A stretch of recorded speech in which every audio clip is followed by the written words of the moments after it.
Last episode में हमने देखा था कि ग्रेट एल्डर एकांत में बैठ के कल्टीवेशन कर रहे थे। दूसरी तरफ जिन फैमिली का वो यंग मास्टर एलेक्स का मजाक उड़ाने लगता है कि वो झूठ बोल रहा है और उसने ग्रेट एल्डर की मदद से ही इतने सारे मेरिट पॉइंट्स कमाए हैं। लेकिन एलेक्स उसे हरा के अपनी सच्चाई साबित कर देता है। आगे अचानक से वो देखते हैं कि बॉर्डर पर बहुत ज्यादा हलचल हो रही है। साथ ही दूसरी तरफ कई बड़ी फैमिलीज के लोगों ने एलेक्स का वो ट्रेजर बॉक्स रिसर्च के लिए कुछ टाइम के लिए ले लिया था। अब आगे तो इस एपिसोड की शुरुआत में हम बॉर्डर पर कई बड़ी फैमिलीज के एल्डर को देखते हैं जिनके सामने डीमंस थे और बीच में बस ह्यूमन वर्ल्ड का बैरियर। तभी एक एल्डर जिन फैमिली की लेडी से बोलता है कि ये लोग इतने सारे अटैक बैरियर पर कर रहे हैं, क्या ये लोग फोर्सफुली इस वर्ल्ड में घुसना चाहते हैं। इस पे जिन फैमिली की लेडी कहती है कि अगर ऐसा है तो ये बहुत खतरे वाली बात है, ये बैरियर ज्यादा देर तक नहीं टिक सकता। तभी वो अपनी सर्वेंट से कहती है कि ये सब कुछ हुआंग और उस वुडन बॉक्स की वजह से हो रहा है, इसलिए हुआंग को यहाँ बुलाओ क्योंकि उसका यहाँ प्रेजेंट होना बहुत जरूरी है। तो उसकी सर्वेंट हुआंग को आने का ऑर्डर दे देती है। इधर हुआंग अपने दोस्तों के साथ सिटी में था, जहाँ जैसे ही वो सब ऑर्डर सुनते हैं तभी मोटा लड़का एलेक्स से कहता है कि तुम्हें वहाँ नहीं जाना चाहिए, वो चुड़ैल कोई अच्छी लेडी नहीं है।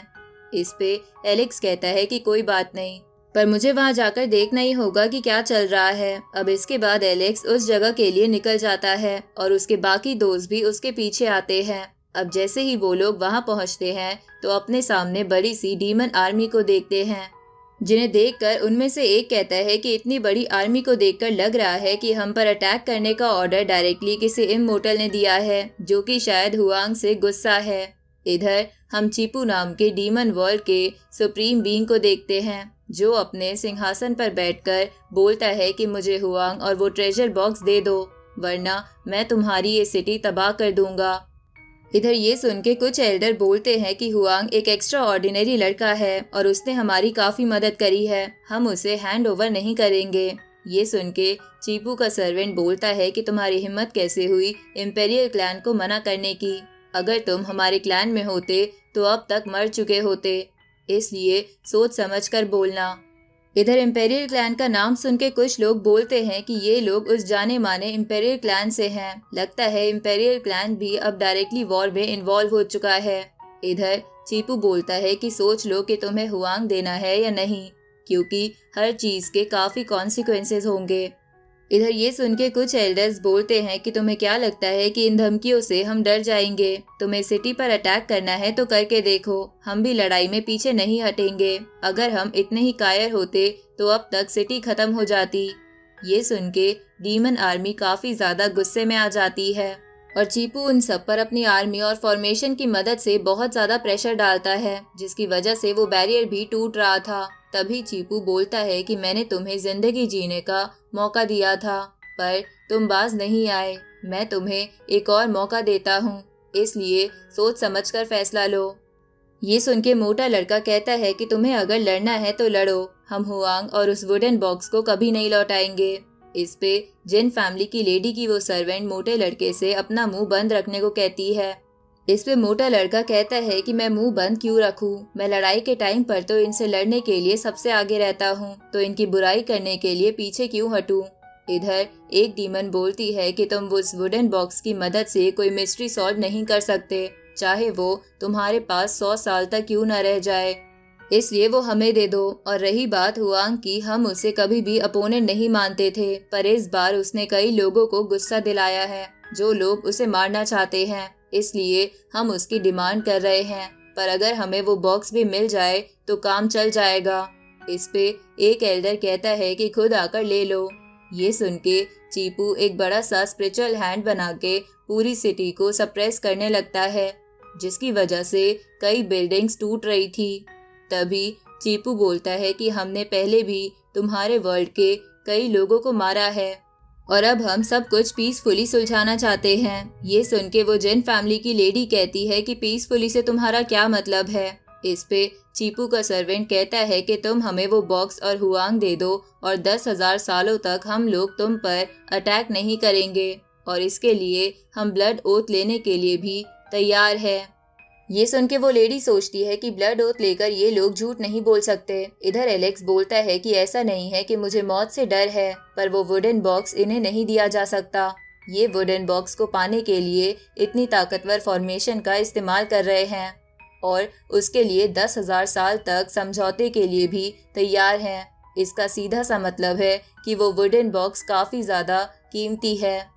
तभी ये सुन के वो लेडी बोलती है कि बॉक्स को हैंड ओवर नहीं किया जा सकता, क्या तुम और कुछ एक्सचेंज टर्म्स रख सकते हो। तभी रैबिट गर्ल कहती है कि तुम बॉक्स के लिए मना कर रही हो पर हुआंग के लिए नहीं।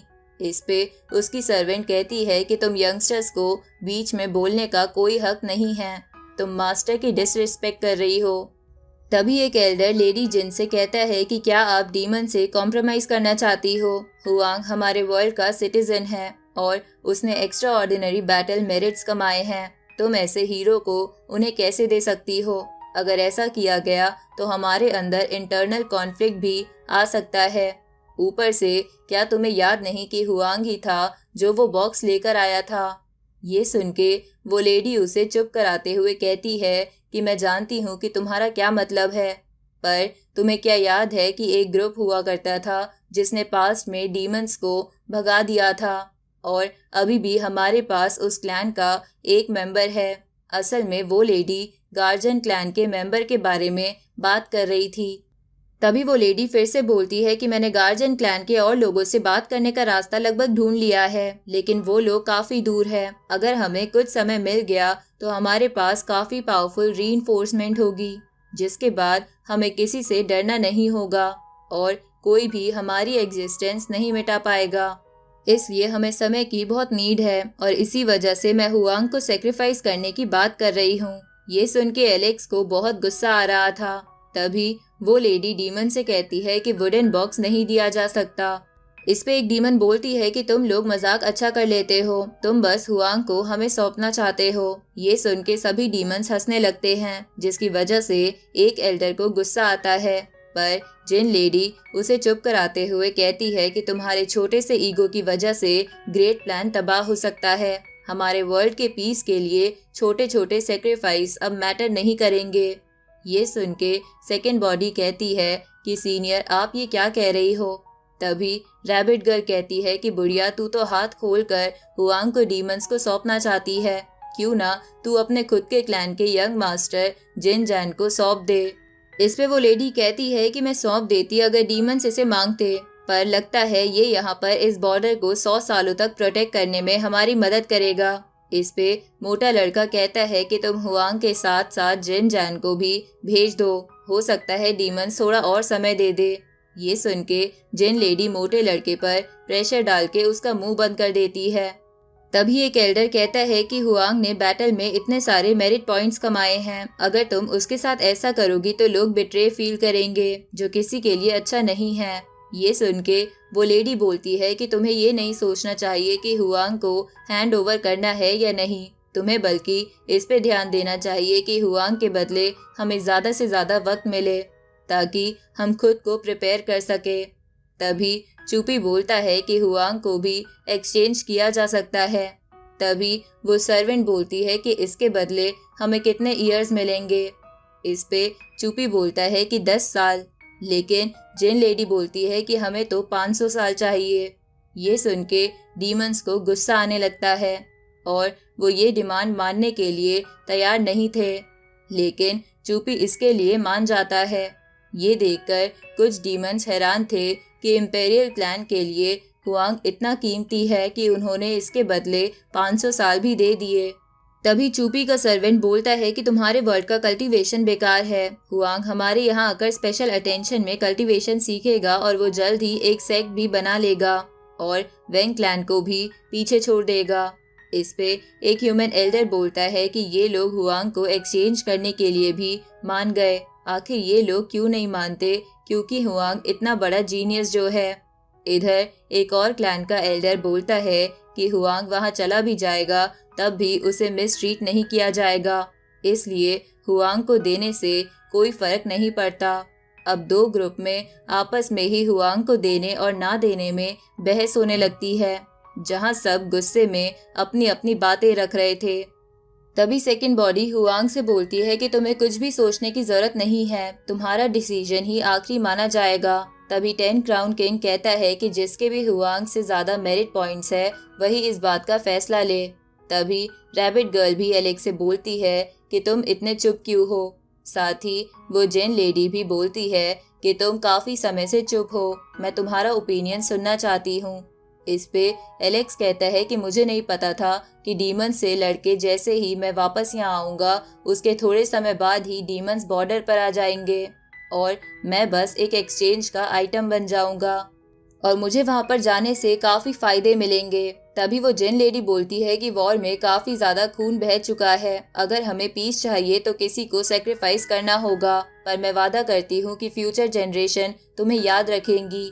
इस पे हुआंग लेडी जेन से बोलता है कि अगर मैं वहाँ चला गया तो जितना समय आप मांग रही हो उतने समय में क्या आप सच में अलायंस को इकट्ठा कर पाओगी?